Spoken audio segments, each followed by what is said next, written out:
안녕하십니까. 저는 황 작가입니다. 황 작가의 책 읽기 힘든 시대를 위한 좋은 경제학에 오신 것을 환영합니다.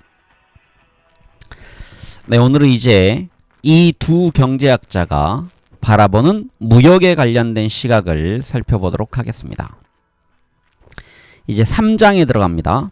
3장 무역의 고통이란 제목을 가지고 있습니다. 네, 우리 책 103쪽부터 읽어가겠습니다.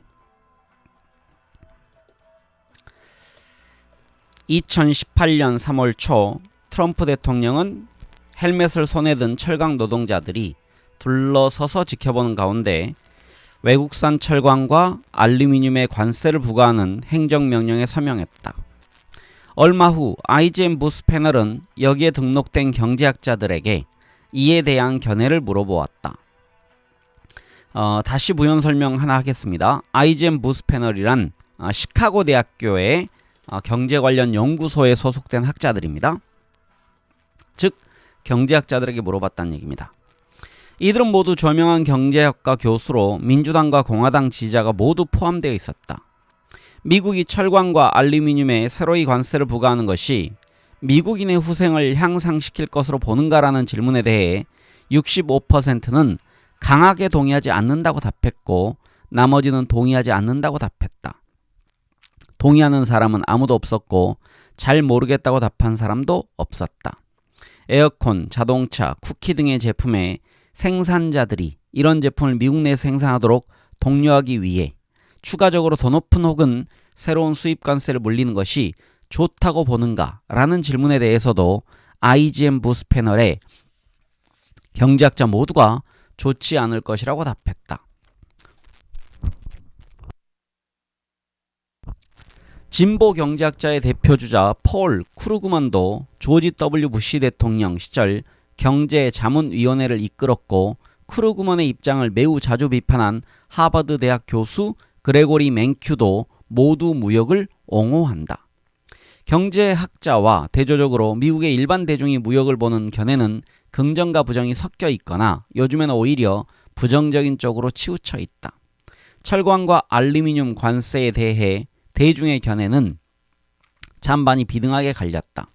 2018년 가을 우리는 미국 전체 인구 구성을 대표하는 표본을 선정해 IGM 부스 패널이 한 것과 동일한 질문을 해보았는데 트럼프 대통령의 관세 부과에 동의하지 않는 사람은 37%에 그쳤고 동의하는 사람은 33%였다. 이 사안에 대해서는 의견이 엇비슷하게 갈렸지만 무역 전반에 대해 미국 대중은 진보 보수를 막론하고 미국이 다른 나라 물건에 너무 많이 개방되어 있다고 생각하는 것으로 보였다. 우리의 설문조사에서 응답자의 54%가 추가 관세가 생산자들이 해당 제품을 미국 내에서 생산하도록 촉진하는데 좋은 방법일 것이라고 답한 반면 그렇지 않다고 생각하는 사람은 25%밖에 되지 않았다. 경제학자들은 주로 무역의 이득을 이야기한다. 자유무역이 당사국 모두의 득이 된다는 개념은 현대 경제학의 가장 오래된 공리 중 하나다.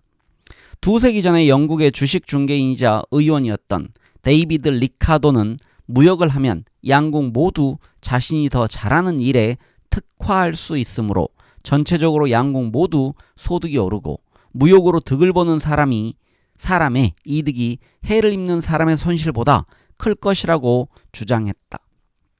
지난 200년 동안 경제학자들은 이 이론을 수정하고 정교화했지만 본질적으로 이 논리를 수긍하지 않는 경제학자는 매우 드물다.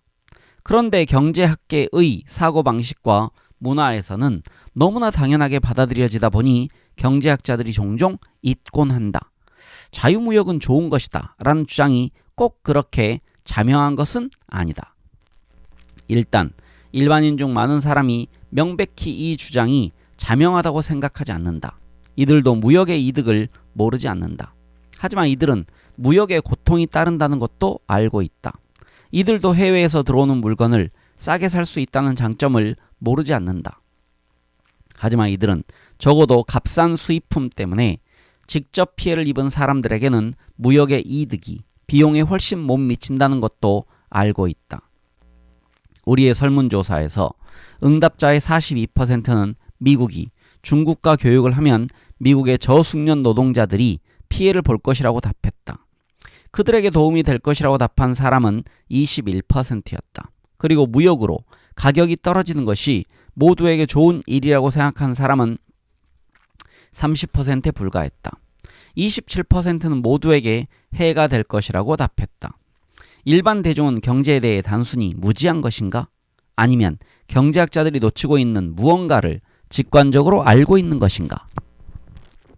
네, 다음 제목은요. 소제목은 스타니스와프 울람의 도발입니다. 폴란드의 수학자이자 물리학자이며 열핵융합탄을 개발한 사람 중 한 명인 스타니스와프 울람은 경제학을 좀 얕잡아보는 사람이었다. 아마 경제학자들도 그들 자신의 방법으로 세계를 날려버릴 능력이 있다는 것을 과소평가했기 때문일 것이다. 어쨌거나 울람은 20세기의 위대한 경제학자 폴 세뮤얼에게 사회과학 전체 중에서 진리 이되 뻔하지 않은 정리를 하나만 말해보라 고 도발했다. 한참 후 세뮤얼슨이 생각해낸 것은 무역 이론의 핵심 개념인 비교 우위론이었다. 이 개념이 논리적으로 참이라는 것은 수학자와 이견을 다툴 필요도 없을 것이다. 이 개념이 뻔하지 않다는 것은 수천 명의 똑똑하고 명망 있는 사람들이 이 원리를 스스로 파악하지 못했을 뿐 아니라 설명을 듣고 나서도 믿을 수 없어 한다는 데서 알 수 있다. 비교 우위는 각 나라가 상대적으로 더 잘하는 일에 특화해야 한다는 개념이다. 이것이 얼마나 강력한 개념인지 이해하려면 절대 우위 개념과 비교해볼 필요가 있다. 절대 우위는 간단하다. 스코틀랜드에서 포도가 자라지 않고 프랑스에서는 스카치 위스키를 만들기 좋은 토탄 지대가 없다. 따라서 프랑스는 와인을 만들어서 스코틀랜드에 수출하고 스코틀랜드는 위스키를 만들어서 프랑스에 수출하는 것이 합리적이다. 스코틀랜드는 위스키 생산에 절대 우위가 있고 프랑스는 와인 생산에 절대 우위가 있다. 문제는 한 나라, 가령 오늘날의 중국 같은 나라가 모든 물건을 다른 나라들보다 효율적으로 생산하는 경우에 발생한다. 그러면 중국은 모든 시장을 자국 제품으로 뒤덮게 될까? 다른 나라들은 팔려고 내놓을 만한 것이 하나도 없게 될까? 1817년 데이비드 리카도는 중국, 괄호 열고 그의 시대에는 포르투갈이 모든 제품에서 다른 나라보다 생산성이 높다고 해도 무역을 할 때 동시에 모든 제품에 대해 파는 쪽이 될 수는 없다고 설명했다. 구매하는 나라 쪽에서 팔 것이 없으면 중국 제품 혹은 그 밖에 다른 나라 제품을 수입해 올 돈이 없게 될 것이기 때문이다. 리카도는 따라서 영국이 자유로운 국제교육을 한다 해도 영국의 모든 산업이 위축되지는 않는다고 설명했다. 그렇다면 자유무역으로 영국에서 어떤 산업이 위축될 경우 그것은 상대적으로 생산성이 가장 떨어지는 산업이어야 했다. 이 논리를 바탕으로 리카도는 포르투갈이 와인과 의류 둘 다에서 영국보다 절대 우위에 있더라도 자유로운 교역이 이루어지면 각자 비교 우위에 있는 분야, 즉 다른 분야에 비해 상대적으로 생산성이 더 높은 분야에 특화되게 될 것이라고 결론 내렸다. 포르투갈은 와인에, 영국은 의류에 특화를 한 뒤 자유롭게 교역을 하면 각자 자신의 나라에서 상대적으로 생산 효율성이 더 높은 제품을 만들게 되므로 자원을 생산성이 낮은 분야에 낭비하지 않게 되어서 전보다 GNP, 즉 국민들이 소비할 수 있는 제품의 총량이 양국 모두에서 증가하게 될 것이다. 여기에서 리카도의 핵심적인 통찰은 모든 시장을 함께 고려하지 않고는 무역을 생각할 수 없다는 것이다. 시장을 하나씩 따로 보면 중국이 다 경쟁력 있을지 모르지만 중국이 모든 시장에서 동시에 승리할 수는 없다. 물론 포르투갈과 영국 모두 전체적으로 GNP가 오른다고 해서 무역으로 손해보는 사람이 없다는 말은 아니다. 사실 폴 세뮤얼슨의 가장 중요한 논문들은 무역에서 구체적으로 누가 손해를 보고 누가 이득을 볼 것인지에 대한 것이다. 리카도의 이론은 생산 요소가 노동 하나뿐이고 모든 노동자가 동질적이라고 가정하고 있다. 그래서 경제가 더 부유해지면 모든 사람이 이득을 얻는다. 그런데 노동 외에 자본까지 고려하면 이야기가 그렇게 간단하지 않다. 세뮤얼슨이 25세의 젊은 학자이던 1941년에 이에 관해 펴낸 논문은 국제무역에 대한 경제학적 접근 방식의 토대가 되었다. 훌륭한 통찰들이 다 그렇듯이 듣고 보면 상당히 간단하고 매우 설득력이 있다. 이는 어떤 재화는 생산하는데 자본보다 노동이 상대적으로 더 많이 필요하고 어떤 재화는 노동보다 자본이 더 필요하다. 가령 손으로 짜는 카펫과 기계로 조립하는 자동차가 있다고 해보자. 두 나라가 두 재화에 대해 동일한 기술 수준을 가지고 있다면 노동이 더 풍부한 나라가 노동 집약적인 제품에 비교 우위를 가지게 된다. 따라서 노동이 풍부한 나라는 노동 집약적인 제품에 특화하고 자본 집약적인 분야에서는 철수하게 될 것이다. 그러면 그 나라에서는 무역을 하지 않았을 때에 비해 혹은 무역이 더 제한적이었을 때에 비해 노동에 대한 수요가 늘고 따라서 임금이 올라간다. 이와 반대로 자본이 풍부한 나라에서는 무역을 하게 되면 자본의 가격이 올라가고 임금이 내려간다. 노동이 풍부한 나라는 가난한 나라인 경우가 많고 대체로 노동자가 자본가보다 더 가난하므로 무역 자유화는 가난한 나라에 가난한 사람들에게 도움이 되고 그 나라의 불평등을 감소시킨다. 부유한 나라에서는 반대로 노동자가 손해를 보고 자본을 소유한 사람들이 득을 보기 때문에 불평등이 증가한다. 가령 미국과 중국 사이에 무역 개방이 이루어지면 임금 면에서 미국 노동자들은 손해를 보고 중국 노동자는 이득을 본다. 그렇다고 미국 노동자들이 꼭 전보다 못 살게 된다는 말은 아니다. 세뮤얼슨이 이후의 논문에서 보여주었듯이 자유무역을 하면 국가 전체적으로 GNP가 올라가므로 만약 미국 사회가 자유무역의 수혜자들로부터 세금을 걷어 피해를 입은 사람에게 재분배하면 미국 노동자들도 전보다 생활 수준이 나아질 수 있다. 문제는 그 만약이 너무나 큰 만약이라는 데 있다. 노동자의 후생이 정치 과정에 좌우되어 버리는 것이다. 네, 다음 소제목은 아름다움은 진리, 진리는 아름다움이라는 제목입니다. 스톨퍼 세뮤얼슨 정리 괄호 열고 위에서 살펴본 이론은 세뮤얼슨과 공저자인 볼프강 스톨퍼의 이름을 따서 이렇게 불린다 라고 설명했습니다. 다시 읽겠습니다. 스톨퍼 세뮤얼슨 정리는 아름답다.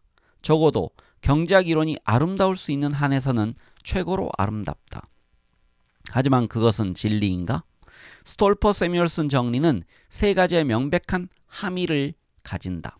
두 가지는 긍정적이다. 무역 개방은 모든 나라의 GNP를 올리고 가난한 나라의 불평등을 줄인다. 한 가지는 다소 부정적인 함의로 부유한 나라에서는 재분배 정책이 있기 전까지는 불평등이 증가한다. 문제는 실증 근거들이 이러한 예측에 그리 협조적이지 않다는 데 있다. 중국과 인도는 무역으로 경제 성장을 추동한 모범 사례로 흔히 꼽힌다. 중국은 공산주의 실험을 시작한 지 30년이 지난 1978년에 무역을 개방했다. 그 30년 동안 중국은 세계 시장이란 것이 존재하지 않는 듯이 살았는데 그로부터 40년이 더 지나자 세계의 수출 엔진이 되었고 현재는 미국이 차지하고 있는 경제 규모 세계 1위의 자리를 넘보고 있다. 인도 이야기는 중국만큼 극적이지는 않지만 아마도 더 나은 사례일 것이다. 1991년까지 약 40년 동안 인도 정부는 경제의 사령탑을 세세하게 통제했다.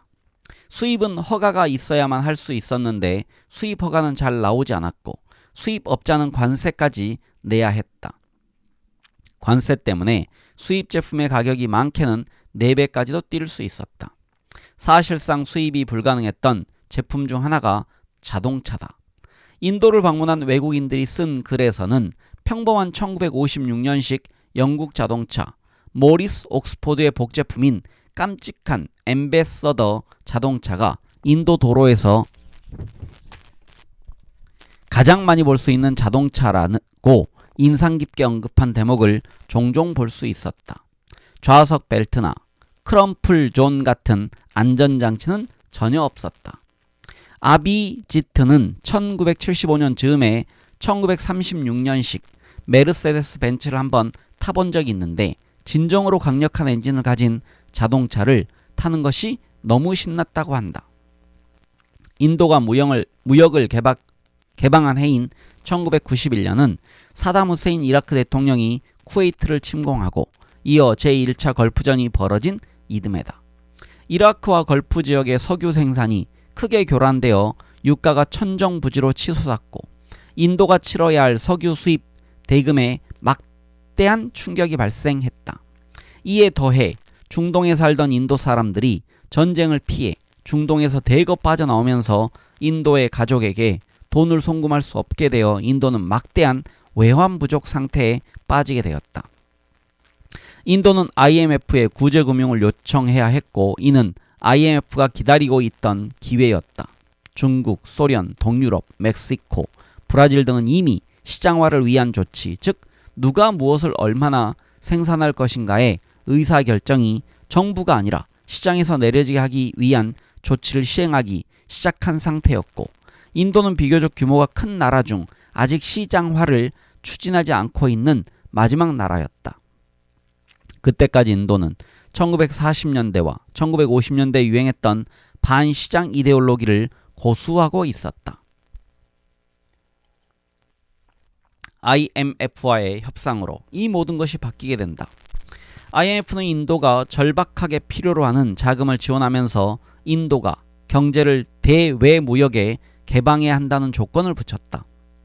인도 정부는 선택의 여지가 없었다.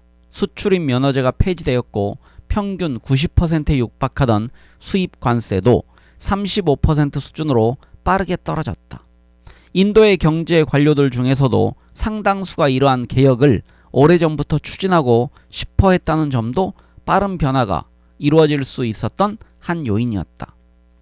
물론 시장주의적인 경제개혁이 재앙으로 가는 길이 될 것이라고 보는 사람들도 있었다.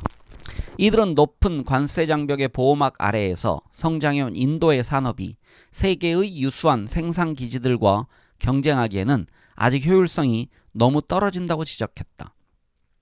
또 외국 제품에 굶주려 있던 인도 소비자들이 수입품을 마구 구매하면 경제가 파산할지 모른다는 우려도 있었다.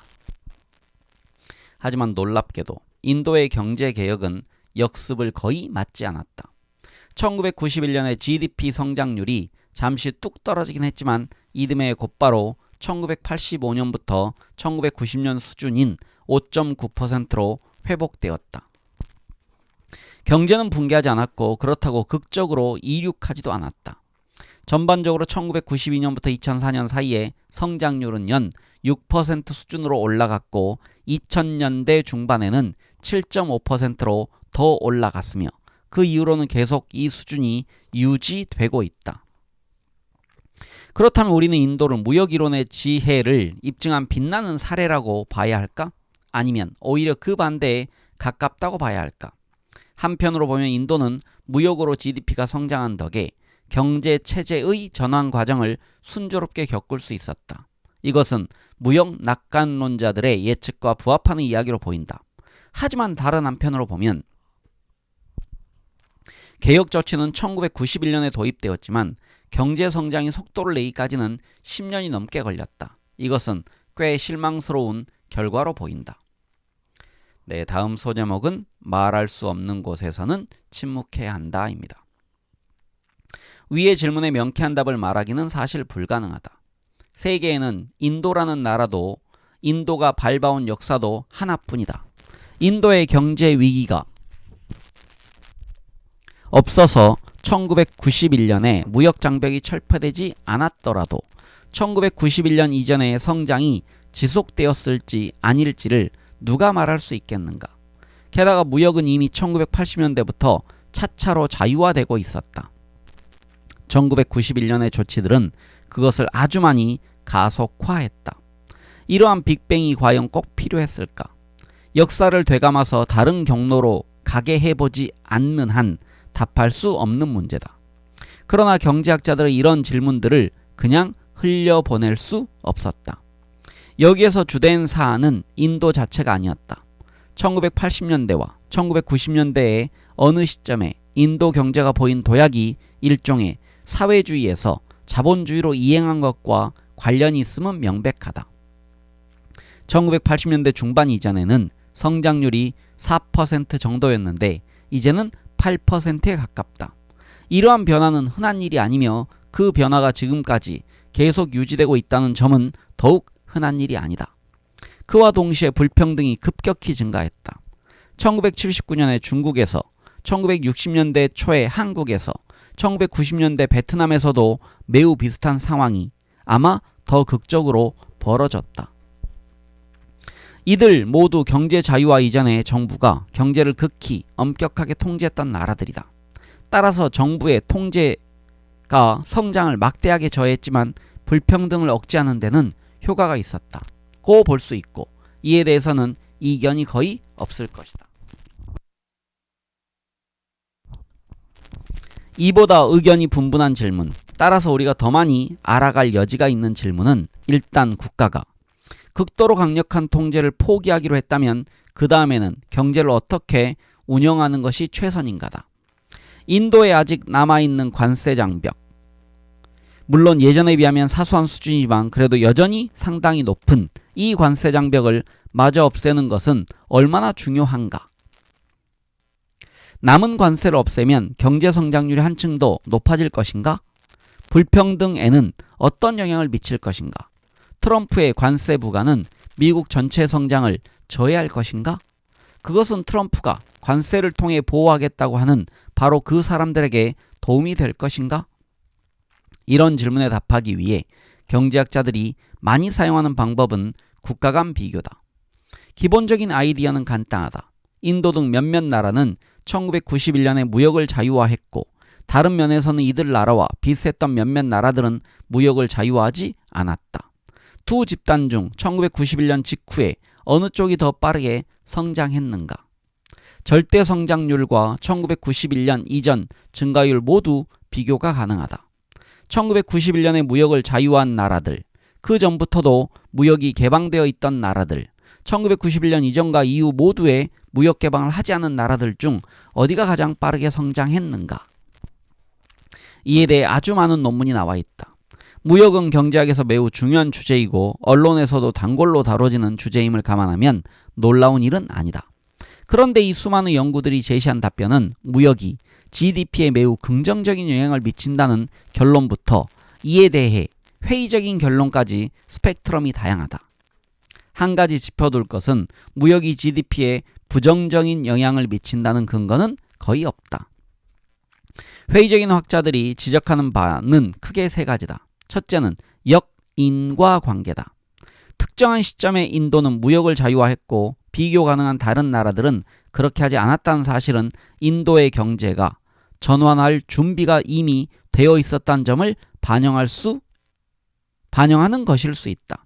그렇다면 무역 정책의 변화가 없었더라도 비교 대상인 다른 국가들보다 빠르게 성장했을 수도 있다. 즉, 무역 자유화가 성장의 원인이었다기보다는 성장이 혹은 성장 잠재력이 무역 자유화의 원인이었을 수 있는 것이다. 둘째는 중요한 변수가 누락되었을 가능성이다. 인도의 무역 자유화는 더 광범위한 경제 개혁의 일부였다. 그 개혁의 일환으로 정부가 기업이 어디에서 무엇을 생산할지에 대해 이래라 저래라 간섭하기를 멈추었다. 그리고 더 모호하긴 하지만 이에 못지않게 중요한 변화로 기업을 정직한 사람들이 추구할 만한 합당한 영역으로, 심지어는 쿨한 영역으로 보는 쪽으로 정부와 정치권이 기업을 보는 시각도 달라졌다. 이러한 변화들이 일으킨 효과를 무역 자유화의 효과와 분리하는 것은 본질적으로 불가능하다.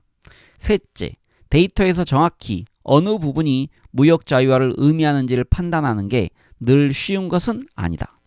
가령 기존에 어느 제품이 수입 관세가 350%나 되었다면 관세를 상당히 낮춘다 해도 실제로 무역이 자유화되는 효과는 미미할 수 있다. 실질적인 자유화 효과를 가져오는 정책과 명목상으로만 변화했을 뿐 실질적인 효과는 없는 정책을 어떻게 구분할 것인가? 또 관세가 높던 시절에 이에 불만 있는 사람들은 관세를 회피하는 기발한 방법들을 개발했고 정부는 정부대로 이러한 편법을 적발하기 위한 법과 규칙을 만들었다. 무역 자유화가 도입되었을 때 이런 것들이 많이 바뀌긴 했지만 세부적으로 무엇이 어떻게 어떤 속도로 변화했는지는 나라마다 차이가 있었다. 그런데 나라마다 다른 형태로 개혁이 도입되었다면 어느 나라가 다른 나라에 비해 더 혹은 덜 자유화되었다는 판단은 어떻게 내릴 수 있는가? 이러한 점들 때문에 국가 간 비교는 쉽지가 않다. 연구자마다 무역 정책이 성장에 미치는 영향에 대해 다른 결론을 내놓는 이유는 위에서 언급한 문제 각각에 대해, 즉 무역 정책의 변화를 어떻게 측정할 것인가, 인과관계 여부를 판단하기 어렵게 만드는 수많은 요인 중 어느 것을 용인할 것인가와 같은 문제들에 대해 서로 다른 결정을 내렸기 때문이다. 따라서 각각의 결론을 강하게 신뢰하기는 어렵다. 연구자가 구체적으로 어떤 가정을 하는지에 따라 국가 간 비교를 하는 방법은 수없이 많이 존재한다. 무역과 성장과의 관계만이 아니라 스톨퍼 세뮤얼슨 정리가 시사하는 다른 예측들을 검증하고자 할 때도 동일한 난관이 존재한다. 가령 무역이 개방되면 가난한 나라에서 불평등이 줄어들 것인가? 이런 질문에 대해서는 국가 간 비교 연구가 상대적으로 적은 편이다. 애초에 세뮤얼슨의 이론이 부유한 나라에서는 무역이 노동자들에게 해를 끼칠 수 있음을 시사하는 것이었는데도 경제학자들은 파이가 어떻게 분배되는가를 연구하는 데서는 거리를 두는 경향을 보여왔다. 구체적인 승자와 패자를 분석하는데 경제학자들이 관심을 덜 기울이는 경향을 앞으로도 계속 보게 될 것이다. 어쨌든 무역과 분배 문제를 다룬 소수의 연구들을 보면 여기에서도 확고하게 신뢰할 만한 결론을 찾아보기는 어렵다. IMF 경제학자 2명이 수행한 최근의 한 연구는 여러 나라와 국경이 인접해 있어서 교역을 더 많이 하는 나라들이 더 부유하고 더 평등하다는 것을 발견했다. 하지만 이 연구는 유럽이 작은 나라들이 많이 인접해 있고 이들 간의 교역이 많은 지역이며 세계의 다른 곳에 비해 더 부유하고 평등한 경향도 보이지만 주된 이유가 그 나라들이 교역을 많이 하기 때문은 아닐 것이라는 불편한 사실을 간과했다. 무역과 분배에 대한 낙관적인 결론을 의심해 보아야 할 또 한 가지 이유는 여러 개발도상국에서 드러난 실증적인 근거들이 그에 부합하지 않기 때문이다. 지난 30년간 많은 저소득 및 중위소득 국가가 무역을 개방했다. 그런데 그 이후에 그 나라에서 벌어진 소득 분배상의 변화가 거의 언제나 스톨퍼 세뮤얼슨 정리가 암시하는 것과 반대였다. 스톨퍼 세뮤얼슨 정리에 따르면 저숙련 노동력이 풍부한 나라에서는 무역이 개방되면 저숙련 노동자들의 임금이 올라서 불평등이 줄어야 한다. 하지만 실제로는 저숙련 노동자들이 고숙련, 고학력 노동자들보다 임금상의 이득을 덜 버는 것으로 나타났다. 1985년에서 2000년 사이에 멕시코, 콜롬비아, 브라질, 인도, 아르헨티나, 칠레가 관세를 대거 낮추면서 시장을 개방했다. 그 기간에 이 나라들 모두에서 불평등이 증가했다. 이러한 시점상의 일치를 보건대 불평등 증가가 무역 자유화와 관련이 있었으리라고 생각해 볼 수 있다. 예를 들어 멕시코는 1985년부터 1987년 사이에 수입 할당제 대상 품목과 수입관세 모두를 대폭 줄였는데 1987년부터 1990년 사이에 블루칼라 노동자의 임금이 15% 줄었고 화이트칼라 노동자의 임금이 그만큼 늘었다. 불평등을 나타내는 다른 지표들에서도 모두 불평등이 증가한 것으로 나타났다. 브라질, 콜롬비아, 아르헨티나, 인도에서도 무역 자유화 이후 비숙련 노동자보다 고숙련 노동자의 소득이 더 많이 증가했고 여타 불평등 지표들로 보아도 불평등이 증가했다.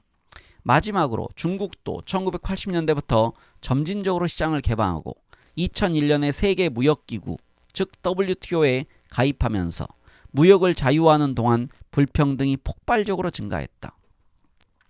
세계 불평등 데이터베이스에 따르면 1978년에는 중국에서 소득기준 하위 50%와 상위 10%가 전체 소득에서 차지하는 몫이 비슷했는데, 즉 각각 27%였는데 그 이후로 하위 50%가 가져가는 몫은 줄고 상위 10%가 가져가는 몫은 늘면서 전체 소득에서 각각이 차지하는 비중이 벌어지기 시작했다.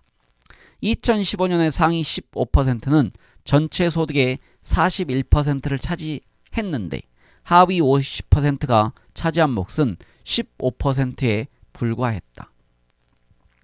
물론 상관관계가 꼭 인과관계인 것은 아니다.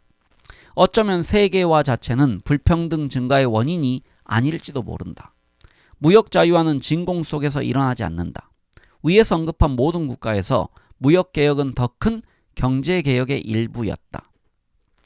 콜롬비아에서는 1990년과 1991년에 매우 급진적인 무역 자유화 정책이 실시되었는데 이는 노동시장의 유연성을 대대적으로 제고하기 위한 규제 개혁과 함께 이루어졌다. 멕시코의 1985년 무역개혁도 민영화, 노동개혁, 규제 완화와 함께 이루어졌다. 또 앞에서 언급했듯이 인도의 1991년 무역개혁은 산업면허제 폐지, 자본시장 개혁, 그리고 더 일반적으로 민간 영역의 영향력 증가와 함께 이루어졌다. 또한 중국의 무역 자유화는 덩 샤오핑이 실시한 대대적인 경제개혁의 일환이었고 이 개혁으로 30년간 금지되어 있었던 민간 기업이 합법화되었다. 멕시코 등 남미 국가들이 무역 개방을 한 시기가 중국이 무역 개방을 한 시기와 맞물렸다는 점도 고려해야 한다. 이 나라들은 무역을 개방하자마자 노동이 훨씬 더 풍부한 나라, 즉 중국과의 경쟁에 직면했기 때문에 노동자들이 피해를 입었을 것이다. 요컨대 국가 간 비교만으로 무역의 영향에 대해 확실한 무언가를 입증하기는 어렵다. 경제 성장과 불평등에 영향을 미치는 요인은 아주 많으며 무역은 그 많은 재료 중 하나일 뿐이다.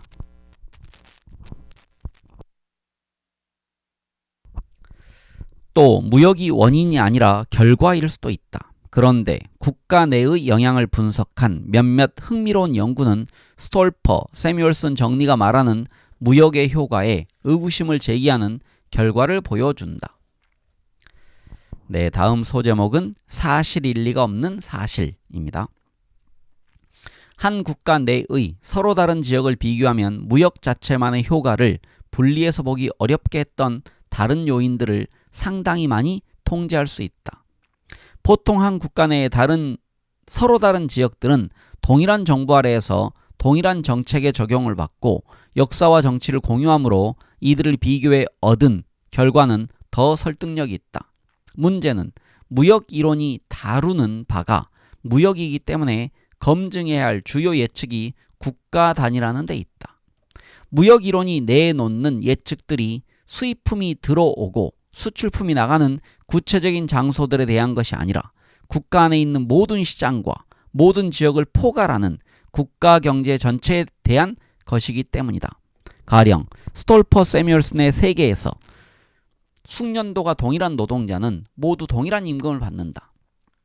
즉 노동자 임금은 그가 일하는 지역이나 종사하는 분야의 영향을 받지 않고 그가 노동시장에 내놓을 수 있는 역량에만 영향을 받는다. 해외 업체의 경쟁으로 일자리를 잃은 펜실베니아의 철강 노동자가 그가 구할 수 있는 다른 일자리로 즉시 옮겨갈 것이라고 가정되기 때문이다. 그 일자리가 몬태나주에 있든 미주리주에 있든 그것이 접시에 생선을 올리는 일이든 생선을 올릴 접시를 만드는 일이든 간에 말이다. 짧은 전환기를 거치고 나면 동일한 숙련 수준을 가진 모든 노동자는 동일한 소득을 올린다. 이것이 옳다면 무역의 효과를 검증하기 위한 비교 연구를 하고자 할 때 비교 단위로 삼을 수 있는 대상은 국가 단위의 전체 경제뿐이다. 펜실베니아 노동자, 미주리 노동자, 몬태나 노동자를 비교해서는 아무것도 알 수 없다. 그들은 모두 동일한 임금을 받고 있을 것이기 때문이다. 따라서 역설적이게도 스톨퍼 세뮤얼슨 정리의 함의를 믿는다면 그것을 검증하는 것이 거의 불가능하다. 무역의 관찰 가능한 효과는 국가 수준에서만 발생하는데 국가 간 비교 연구나 국가 단위의 사례 연구는 앞에서 살펴본 것과 같은 많은 한계가 있기 때문이다. 하지만 이주를 다룬 2장에서도 보았듯이 노동시장은 경직적이다. 고용기회의 측면에서 보면 이주를 하는 게 당연히 더 유리해 보일 때조차 사람들은 잘 움직이지 않고 따라서 임금은 경제 전반에 걸쳐 자동적으로 균등화되지 않는다. 한 나라 안에서 많은 소경제가 존재하고 무역정책의 변화가 그 소경제들 각각에 동질적으로 영향을 미치는 게 아닌 한 이들을 비교하면 많은 것을 알 수 있다. 한 젊은 경제학자가 이 개념을 진지하게 파고들어 보기로 마음먹었다. MIT 박사과정 학생이던 패티아 토팔로바는 사람들이 장소와 업종 모두에서 대체로 자신이 있던 곳에 머물고자 할 것이라는 가정에서 출발해 보기로 했다. 이 가정을 바탕으로 토팔로바는 2010년에 펴낸 매우 중요한 논문에서 인도의 대대적인 무역 자유화 조치가 도입된 1991년 전후로 어떤 변화가 있었는지 살펴보았다. 우리는 흔히 인도의 무역 자유화라고 뭉뚱그려 말하지만 이때 도입된 많은 변화들은 인도 내의 각기 다른 지역에 서로 다른 영향을 미쳤다. 최종적으로는 모든 제품의 관세가 거의 비슷비슷한 수준으로 낮아졌지만 개혁 전에 어떤 산업은 다른 산업보다 훨씬 더 많이 보호받고 있었기 때문에 관세 인하폭이 훨씬 컸다. 게다가 인도에는 600개가 넘는 지구, 즉 지역이 있고 각 지구마다 주요 산업이 크게 다르다. 가령 어떤 곳은 농업지역이고 어떤 곳은 철강 공장이나 직물 공장이 주된 산업이다. 그리고 산업마다 무역 자유화의 영향을 다르게 받았으므로 지구마다 주력 산업에서 관세가 인하된 정도도 매우 달랐다. 토팔로바는 인도의 각 지구가 무역 자유화 조치로 얼마나 크게 영향을 받았는지를 숫자로 나타낼 수 있는 지표를 개발했다. 예를 들어 어느 지구가 주로 철강 및 기타 제조업 제품을 생산하고 있었는데 이들 제품의 관세가 100%에서 40%로 떨어졌다면 이 지구는 무역 자유화의 영향을 크게 받았다고 판단할 수 있다. 반면에 어느 지구가 주로 곡물과 기름용 작물을 생산하고 있었는데 이들 제품에 대해서는 관세가 사실상 거의 달라지지 않았다면 이 지구는 무역 자유화 조치의 영향을 거의 받지 않았다고 볼 수 있다. 이 지표를 가지고 토팔로바는 무역 자유화 조치가 도입된 1991년 이전과 이후에 어떤 일이 벌어졌는지 알아보았다. 국가 전체적으로는 1990년대와 2000년대의 빈곤율이 급격히 줄었다. 1991년에는 35%이던 빈곤율이 2012년에는 15%가 되었다. 이렇듯 국가 전반적으로는 긍정적인 결과가 나타났지만 지구별로 보면 무역 자유화의 영향을 더 강하게 받은 지구에서는 빈곤의 감소가 더 느리게 일어났다. 스톨퍼 세뮤얼슨 정리가 암시하는 것과 달리 무역에 더 많이 노출된 지구일수록 빈곤이 줄어드는 속도가 더 느렸다. 또 이후의 연구에서 토팔로바는 아동 노동이 줄어드는 속도도 무역에 더 많이 노출된 지역에서 더 느리게 일어났다는 것을 발견했다. 이 연구 결과에 대한 경제학계의 반응은 놀라울 정도로 잔인했다. 토팔로바는 방법론은 정확했는지 몰라도 결론이 틀렸다고 지적하는 혹평을 무수하게 받았다. 무역 이론은 무역이 가난한 나라의 가난한 사람에게 득이 된다고 분명하게 말하지 않는가? 그런데 어떻게 무역이 빈곤을 증가시킬 수 있다는 말인가? 토팔로바의 데이터가 잘못된 것이 틀림없다. 기성경제학자들의 벽에 부딪혀 토팔로바는 결국 대학이 아니라 IMF에서 일자리를 구했다. IMF가 애초에 많은 나라들이 급진적인 무역 자유화 조치를 취하도록 밀어붙였던 기관임을 생각한다면 몹시 역설적이게도 토팔로바의 연구 결과에 대해 더 포용적인 태도로 보여준 곳은 학계가 아니라 IMF였다. 토팔로바의 논문은 저명한 학술지에서도 게재가 거부되었다. 하지만 이후에 토팔로바의 논문은 무역을 다룬 수많은 연구에 영향을 미쳤고 오늘날에는 토팔로바의 접근 방식을 적용한 논문이 많이 나오고 있다. 그리고 콜롬비아, 브라질, 미국 등 많은 곳에서 토팔로바가 발견한 것과 비슷한 결과들이 발견되었다. 미국의 사례는 이 장에서 더 상세히 알아볼 것이다. 몇 년이 더 지나서 토팔로바는 그 논문이 게재된 학술지에서 최고 논문상을 받음으로써 비로소 학계의 경제학자들에게 어느 정도 인정을 받았다. 네, 다음 소제목은 경직적인 경제입니다. 토팔로바 본인이 매우 신경 써서 강조했듯이 그는 논문에서 누군가가 무역 자유화로 피해를 입었다고 주장하지 않았다. 한 나라 안의 여러 지역들을 비교함으로써 토팔로바가 말할 수 있었던 것은 어떤 지역, 즉 무역에 가장 크게 영향을 받은 지역은 다른 지역보다 빈곤이 감소되는 정도가 낮았다는 것이지 그 이상은 아니었다. 이 결론은 무역 자유화라는 물결이 모든 배를 들어 올리기는 하지만 어떤 배는 더 높게, 어떤 배는 더 낮게 들어 올린다는 가설과 완전하게 부합한다. 또한 토팔로바는 무역 때문에 인도 경제 전체적으로 불평등이 증가했다고 말하지도 않았다. 단지 무역의 영향을 더 크게 받은 곳에서 다른 곳들에 비해 불평등이 심해졌다고 말했을 뿐이다. 사실 무역 자유화로 가장 크게 영향을 받은 지역들은 애초에 더 부유한 지역들이었기 때문에 이곳들이 무역 자유화로 큰 이득을 보지 못했다는 것은 국가 전체의 불평등을 줄이는 효과를 낳았다. 또 다른 논문에서 토팔로바와 동료 연구자들은 경제 전체적으로 보면 인도의 무역 자유화가 명백히 긍정적인 결과를 가져왔음을 발견했다. 예를 들어 새로운 시장을 찾으려는 인도 기업들은 무역 자유화로 해외에서 팔 수 있게 된 새로운 제품들을 만들기 시작했다. 또 전에는 인도에서 찾을 수 없었던 양질의 중간재를 싸게 수입할 수 있게 되면서 해외 시장뿐 아니라 국내 시장을 위해서도 새로운 제품들을 만들 수 있게 되었다. 즉 인도 기업들은 무역 자유화로 생산성이 높아졌고 정부가 1990년대 초에 취한 다른 개혁들에도 힘입어 그리고 전 세계적인 경제성장이라는 행운에도 힘입어 인도 경제는 1990년대 이후에 빠르게 성장할 수 있었다. 그런데도 토팔로바의 논문이 국제무역을 전공하는 경제학자들에게 왜 위협적으로 느껴졌을지 이야기는 어렵지 않다. 전통적인 무역이론에서 무역의 이득은 자원이 더 효율적으로 재분배되는 데서 나온다. 그런데 무역 자유화에 더 강하게 노출된 지역과 덜 노출된 지역 사이에 차이가 있다는 토팔로바의 발견은 자원, 괄호 열고 토팔로바 논문에서는 노동력이지만 자본의 경우에도 마찬가지다. 이기 때문에 다시 읽겠습니다. 토팔로바의 발견은 자원이 그리 쉽게 이동하지 않는다는 것을 말해준다. 자원, 즉 노동력이 쉽게 이동할 수 있다면 모든 곳의 임금이 동일해지겠지만 실제로는 그렇지 않다. 이 사실을 발견한 사람은 토팔로바만이 아니다.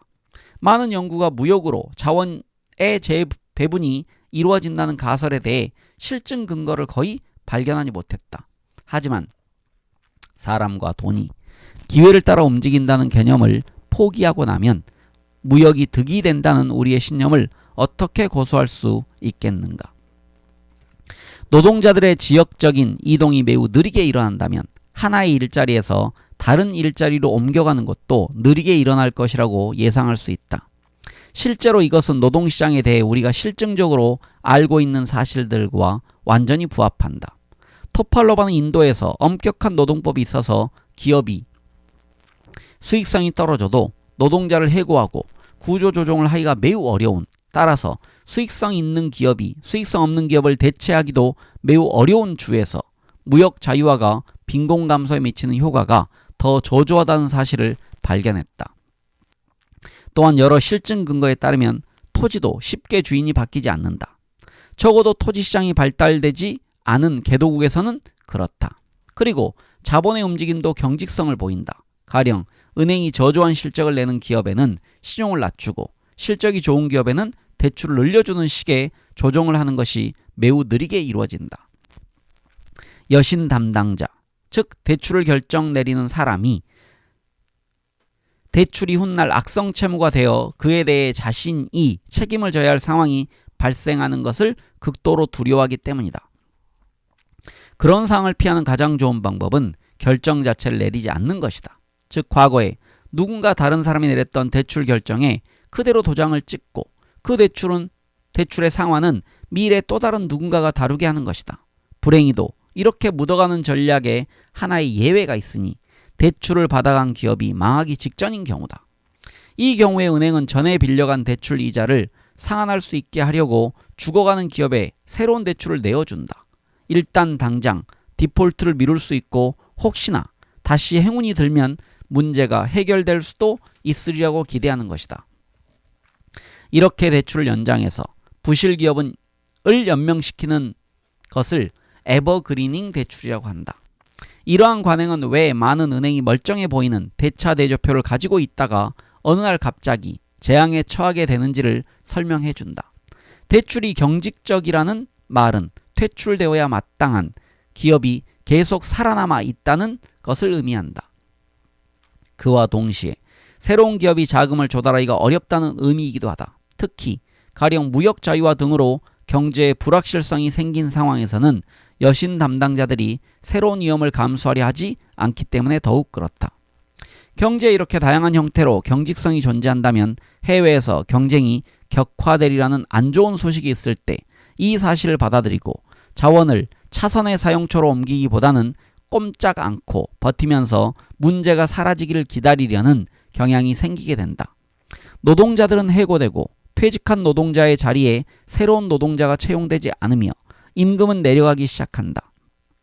기업은 수익에 타격을 입고 은행은 기업의 대출을 재조정한다. 이 모든 일이 현 상태를 최대한 오래 끌기 위해 이루어진다. 그 결과 무역으로 자원이 재배분되어 효율성이 향상되지는 않고 보호장벽을 잃게 된 산업에 종사하는 사람들의 소득만 떨어진다. 이런 시나리오가 극단적인 경우로 보일지도 모르지만 토팔로바가 인도의 데이터를 분석해서 발견한 현상이 이와 크게 다르지 않다. 우선 무역 자유화로 타격이 컸던 지역에서 사람들이 다른 곳으로 이주하는 경우는 거의 없었다. 또한 같은 지역 내에서 기업 간에 자원이 이동하는 것도 매우 느렸다. 더 놀랍게도 같은 기업 안에서도 그랬다. 인도의 많은 기업이 하나 이상의 제품을 생산한다. 따라서 무역 자유화가 이루어지면 기업들이 싼 수입품과 경쟁해야 하는 제품은 생산을 중단하고 무역 자유화가 되어도 덜 불리한 제품의 생산을 늘리는 식으로 제품 구성을 합리화하리라고 예상해 볼 수 있다. 노동법 때문에 직원을 해고하기는 어렵다고 해도 같은 기업 내에서 재배치하는 것은 얼마든지 가능하기 때문이다. 하지만 토팔로바의 연구에 따르면 이러한 창조적 파괴는 거의 나타나지 않았다. 기업들은 한물간 제품도 생산을 중단하지 않았다. 아마 경영자들이 노동자들을 재교육하고 새로운 기계를 구매하고 설치하는 등의 이행 비용이 너무 크리라고 예상해서였을 것이다. 네, 무역에 관련돼서 무역은 일반적으로 무역을 행하는 국가에게는 다 이득이 된다. 하지만 거기에 대한 지금 반예를 지금 들고 있습니다. 네, 이 무역에 관련된 글이 좀 긴데요. 다음 시간에는 어떤 얘기를 하는지 기대해 보도록 하겠습니다.